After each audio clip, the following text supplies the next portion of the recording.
सोलापूर शहर स्तरीय दिशा सामाजिक मागासवर्गीय बहुउद्देशीय संस्था सोलापूरची मीटिंग दिनांक 24 डिसेंबर 2025 रोजी तायम्मा मंदिर बापूजी नगर सोलापूर येथे अध्यक्ष डॉक्टर योगेश पल्ललू यांच्या मार्गदर्शनाखाली होऊन या मीटिंगमध्ये विविध पदाधिकारी व सल्लागार व कार्यकारिणी सदस्य यांनी श्री जांबुमुनी मोची समाजातील विद्यार्थी, युवक, युवती, महिला, निराधार महिला, बेरोजगार युवक व सर्व सत्रातील लोकांच्या कल्याणाकरिता व समाज विकासाकरिता शासनाचे विविध योजनांचे लाभ मिळवून देण्यासाठी सर्वांशी चर्चा, सूचना व मनोगत होऊन काम करण्याचे नियोजन करण्याचे निर्णय घेण्यात आले। तसेच युवकांना आर्थिक मागासवर्गीय महामंडळाकडून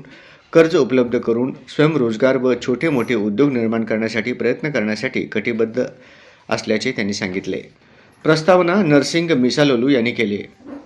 तर मार्गदर्शन सल्लागार विठ्ठल तलवारे व अध्यक्ष डॉक्टर योगेश पल्ललू यांनी करून संस्था सदस्य करण्यासाठी अभियान सुरू करण्यासाठी व बळकटीसाठी प्रयत्न सर्वांनी करावेत यासाठी सांगितलं। या प्रसंगी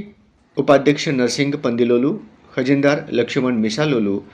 सल्लागार विवेक कंदकुरे, कार्यकारिणी सदस्य राजू पेद्दी, हनुमंतू भंडारे, अरविंद भंडारे, विनोद गड्डम, रामू सज्जन, गणेश देकोंडा, विशाल गड्डम, युवराज सज्जन, रामू सज्जन व इतर पदाधिकारी उपस्थित होते।